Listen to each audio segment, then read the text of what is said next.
और भैया परीक्षित महाराज जब लड़की देखने के लिए जाते हो ना तो उसकी सुंदरता मत देखना।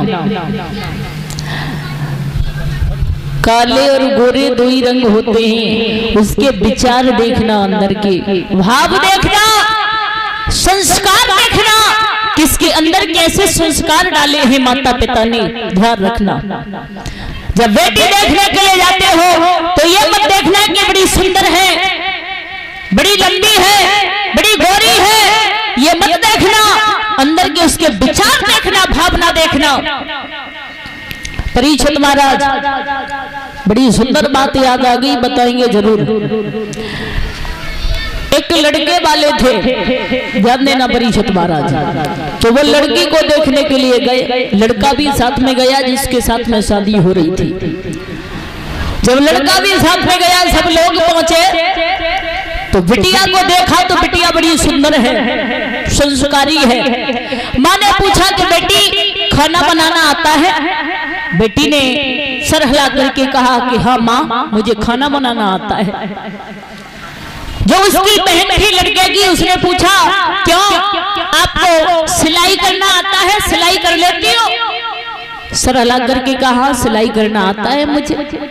सबको पसंद आ गई, चल दिए। जब चल दिए तो घर से थोड़े आगे निकले, जैसे द्वार निकले तो संग के लड़कन ने कही काय भैया तुझे बताते संग ब्याह है, वो तेने कछु चोना पूछी।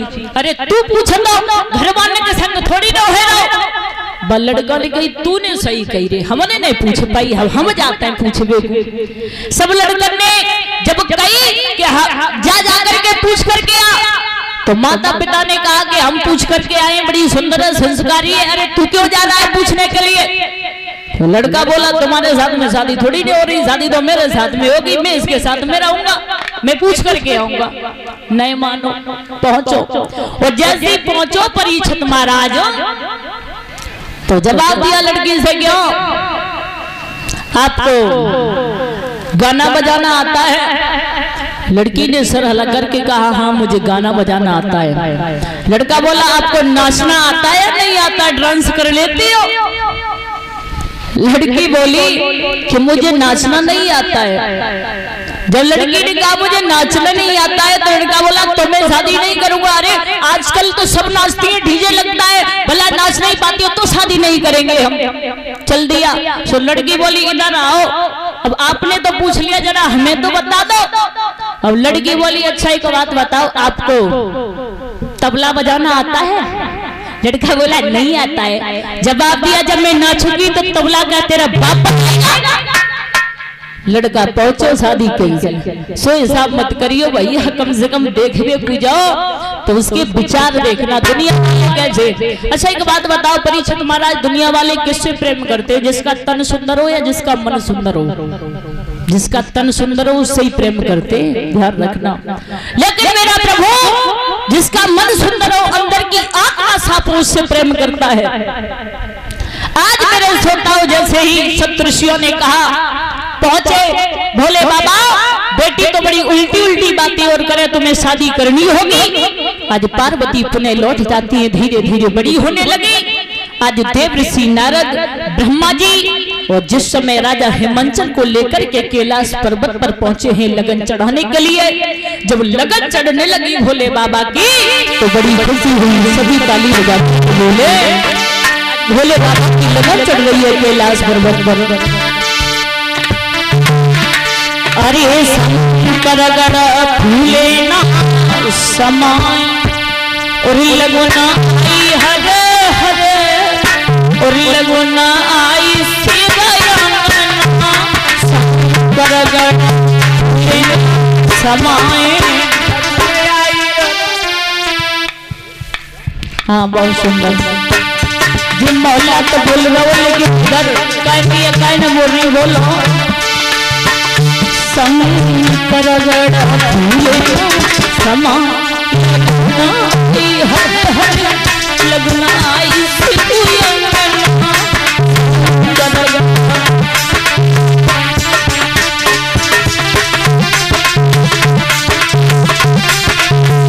परीक्षित महाराज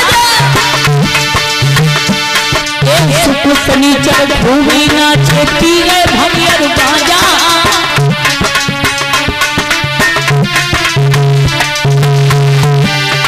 बोलो ना दिया पर झूठेगा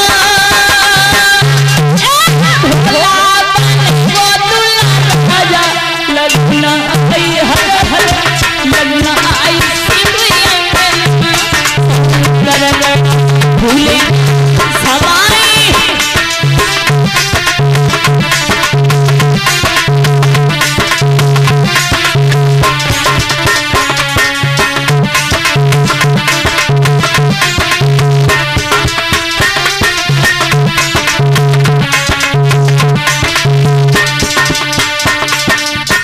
आज भोले बाबा की लगन चढ़ी और लगन चढ़ने के बाद में परीक्षित महाराज भूतनाथ भोले बाबा की लगन चढ़ी तो नारद बोले काय नंदी बोलो प्रभु अब रिश्तेदार भूख से परेशान है लगन तो चढ़ गई कम से कम खावे की व्यवस्था है कि ना है तुम्हारे भोले बाबा के यहाँ। नंदी दौड़ा दौड़ा पहुंचो भोले बाबा रिश्तेदार भूखे जवाब दिया भोले बाबा ने जाओ जाकर के गुफा का दरवाजा खोलो सबको भोजन कराओ।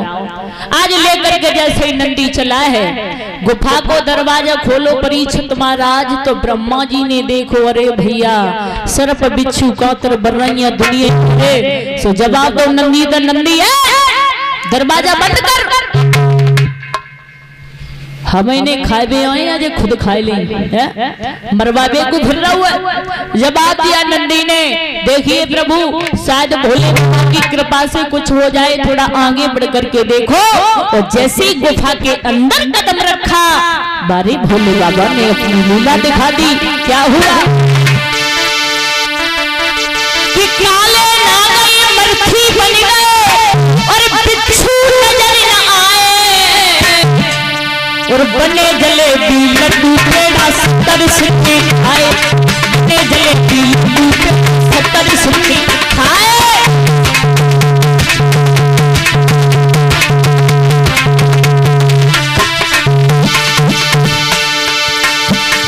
काले नाग मरथी बन गए और बिच्छू नजर न आए बने जलेबी लड्डू पेड़ा 70 सिक्के खाए।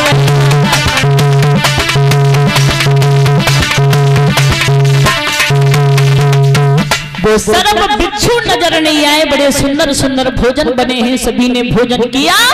भोजन करने के बाद में नंदी दौड़ दौड़ करके गया और भोले बाबा से जल मांगा तो भोले बाबा ने परीक्षित महाराज छोटी सी लुटिया में पानी दिया जाओ सभी को पिलाओ।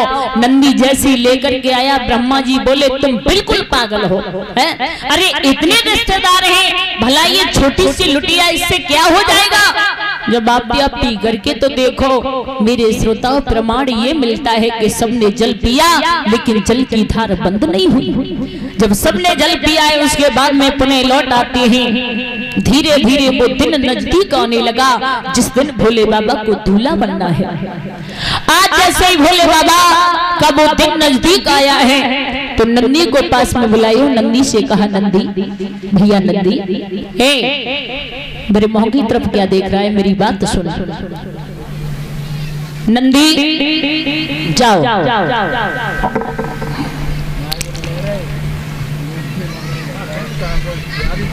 नंदी जाओ सभी को निमंत्रण दे करके आओ। इंद्र के बाजे होने चाहिए। शुक्र शनिचर के पास में जाना है कुछ कहना भी है निमंत्रण देकर के आना है कि सब बारात के लिए जाएंगे हमारी बारात जाएगी। शुक्र शनिचर इंद्र के बाजे सभी देवताओं को सप्तऋषियों को वो जितने भी संत हैं उन्हें और जो भूत प्रेत हैं ना नंदी हाँ जो भूत प्रेत हैं वो सभी जाएंगे हमारी बारात में। बाबा बोलो हमें जय लगे रही क्या शादी कहूँ न बर्बादी है। क्यों बर्बादी है क्यों निमंत्रण तो हो जाते ठीक है दे दो निमंत्रण तम भूतरा चुड़ैल खई से सब मसाना ये समझ आ रहा है। नंदी की बात कहें कि बारात किसकी जा रही है? भोले बाबा की जा तो रही है, हम देख रहे हमें जल लगे रही जाल में से तो गाड़ी से पचु चले के जाए और पल्लंग से पर के ना पागल नहीं तो जा सबके पास में जा निमंत्रण दे कर गया। चलो ना मानता तो जाओ। आज भाग भाग करके नंदी जाने लगा है, सभी को निमंत्रण दिया, इंद्र के बाजे किए और जैसे कैलाश पर्वत पर पहुंचो परीक्षित महाराज तो भोले बाबा समाधि फिर लगाए गए। नंदी ने सिर में हाथ मारो, जवाब दो बाबा तुम्हारा दिमाग खराब है, बाबा समाधि खोलो ना बाबा। अरे भोले बाबा आए लगाए गए थारी, भोले बाबा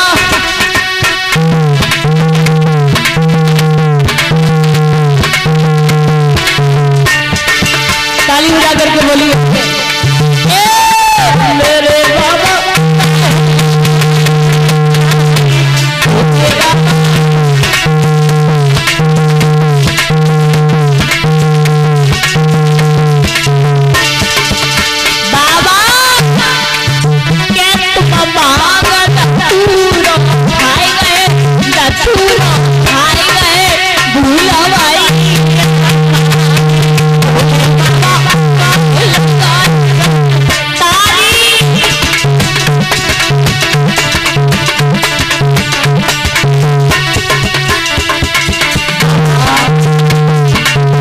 सब तैयार है बारात के लिए, सारी बारात तैयार है, बाबा समाधि खोलो ना।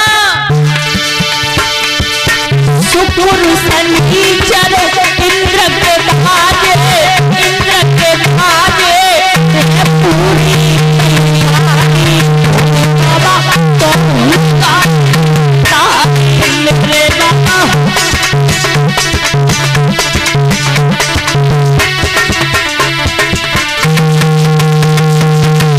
अब तो नंदी रोई लगो, पिंटू रोई के बोलो बाबा हमको भेजो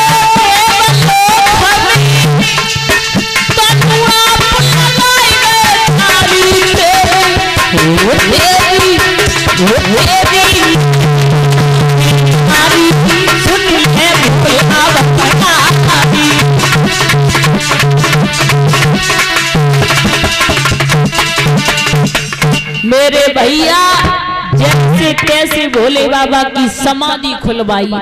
नंदी बोलो बाबा दूल्हा बनो तैयार हो। भोले बाबा बोले नंदी ए नंदी क्यों परेशान है? जल्दी ले ले माइक पे ऐसे रखो है।